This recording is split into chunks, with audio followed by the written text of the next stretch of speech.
Hey guys, how you doing? 420 Sean here, back at it again with another new video. Join our free Discord and don't be a stranger. Link is going to be at the pinned comment and description down below. And of course, drop a like on this video, subscribe, and turn on the notification bell so you don't miss out on any of my videos. Today we're going to be going over some questions that you had for me over the weekend. And before we get into those, we have an Elite Cut giveaway over on Twitch, so follow and sub at RadScene. We have a lot of Arc Raider and Smoke Set streams, and it's an awesome way for us all just kind of hang out and chill. And if you do have Amazon Prime and want to show further support at no cost, drop your free Twitch Prime subscription during my next live stream. You're never going to have to worry about ads. You're automatically eligible for the Elite Cut Genetics giveaway, and as long as you stay subbed, you're eligible for every single giveaway that we're going to be running this year. I mean, why not? It's free. We go live Monday through Friday at 2 p.m. Eastern, so I will definitely see you there. Moving on to today's questions. Question number 1, Young Nix asked, germination, seedling, veg, flower, dry, or cure. Which is your least favorite stage and why? It's absolutely going to be the seedling stage. It's just a pain in the ass, to be honest with you. They're extremely finicky at this point. You got to lock in that right PPFD because, you know, you don't want stretching, but you also don't want to burn them either. Like 225 to 250 is where I like it. I've been kind of playing around with the different PPFD levels, and it seems like that is where you want to stay at mostly. That's where they seem to like it. This is also where you got to be spot on with your watering practices. So if you're a beginner or you're not really disciplined enough as far as watering goes, just do the scale weight test that I showed you guys. They're just really delicate in the seedling stage, which,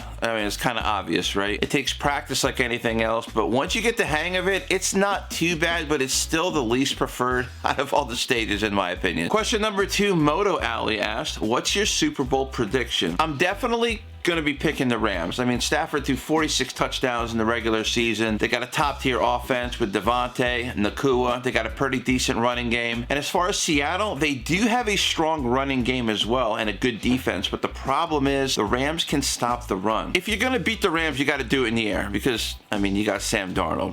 You know what I'm saying? He's not known to win in big spots. I mean, look at what happened in Minnesota. As far as the AFC goes, I do like how Sean Payton turned the Broncos franchise around, and I'm telling you right now, coaching is everything. Bo Nix has had a hell of a season. I mean, if you don't think so, you haven't. I don't know what you've been watching all season long, but Texans, right? They had that number 3 defense in the league, but it doesn't matter if you're throwing picks all day. I mean, every time I looked over, CJ Stroud was throwing a pick. I wasn't expecting the Bills to go all the way, even with Lamar and Mahomes out of the picture. That doesn't really hold any water, in my opinion. Josh Allen, he's a great quarterback, but he doesn't have that true number 1 wideout, and let's be real. The Bills' run defense was trash, and you got to stop the run if you're going to go deep into the playoffs. I mean, they give you up an average of 5 yards a carry throughout the season. I'm going to say my picks are the Rams versus the Broncos in the Super Bowl. I'm not throwing any shade at the Pats, all right? I do think the Pats are going to keep it close. Vrabel's a hell of a coach. May is a hell of a quarterback, and I think they will win a Super Bowl, just not this year. I think they're going to keep it close to the Broncos, though. It's not going to be some kind of a blowout. You know, I think they're very evenly matched. But when the dust settles,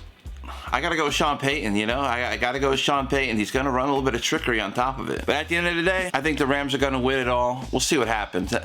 Here's the thing, I don't really follow a lot of sports. I love football, though. It's the only sport that I follow, and I've been watching the game since '95. When Matt and the past Summerall were doing 4 o'clock games on Fox. If you guys got a different opinion, drop it right down below. I know there's a lot of, you know, different NFL fans. We got a lot of Broncos, Patriots, we got a lot of Seahawk and Rams fans. I want to see what your take is. Question number 3, MM Prospecting asked, can the plants uptake CO2 through the root zone? Now, I think that's a really, really good question. I can honestly say out of all the years that I've been doing Q&As, nobody ever asked me this. And yes, the answer is absolutely yes. The roots can uptake CO2 through the root zone. So what happens is your roots, they can absorb the carbon from whenever you water your plants. So they have a tissue called the xylem, and that's how they transport the water through your plant's stem and leaf structure. Now, what a lot of people don't know, and for a long time, I mean, neither did I, but your soil has more CO2 due to soil respiration. It's kind of like during the plant's off-peak hours. It's respiring. That's how your plants complete the daily cycle of photosynthesis. I know a lot of beginners think, you know, oh, when you water your plants a couple hours later, that's the photosynthesis. No, it's got to go through the entire daily cycle for photosynthesis to happen. Question number 4, Charm City Chaos asks, how do you avoid the dispo and navigate a tolerance break while growing? Do you cave, pick off the top flowers early, or hit the dispo or try to be productive and focus on other things. Everyone's different about this. You're gonna have a different answer no matter who you ask. But if you're asking me personally, I can go without bud. I don't have a dependence to it. So I just, I can just focus on other projects that I'm working on. Now, don't get me wrong, I love tree, but I don't exactly need it. There's always something to do. But if that's not an option, get a better deal by getting a bigger amount so you can save money while you wait for your perpetual runs to kind of kick into effect. Dispo prices are pretty insane, so that would be the absolute last option. Dispo bud is good, but I don't know. I've had better. I don't think the price justifies what you get. Just don't do the gas station trash vape, Just don't do any of that stuff. Your health is way more important. Question number 5, Miles asked, I'm a new guitar player. Give me your best new player tips. Okay, so if you're trying to learn how to play the guitar, I would say the very first thing that you need to be learning is how to read tabs. Tablature. So go to Ultimate Guitar or MX Tabs and learn how to play your favorite songs. So your tabs is pretty much, so it's gonna have 6 lines for a 6-string guitar, or 4 lines if you're trying to learn how to play bass. Each of those numbers represents what fret that your finger placement should be on which string in accordance to whatever fret you're going to be working on. Listen guys, all right, you do not need to play Mary Had a Little Lamb, you know what I mean? You could rock out while you're learning your favorite songs. It's just, I feel like it'll be more enjoyable that way. Definitely learn power chords and scales. So since you're already on YouTube, after this video, go look up Steve Stein. He's a guitar teacher. He's a really good guitar player.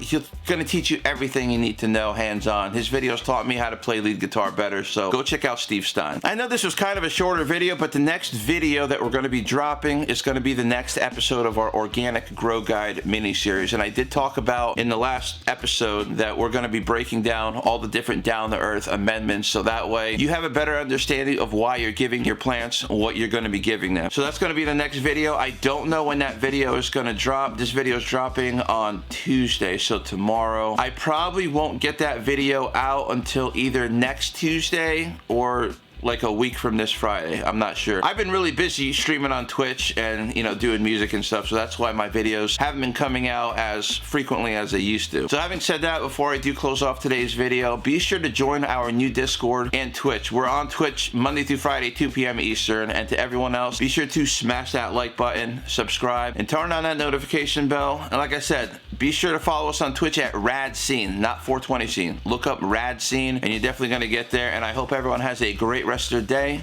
and as always, stay safe. Peace, guys.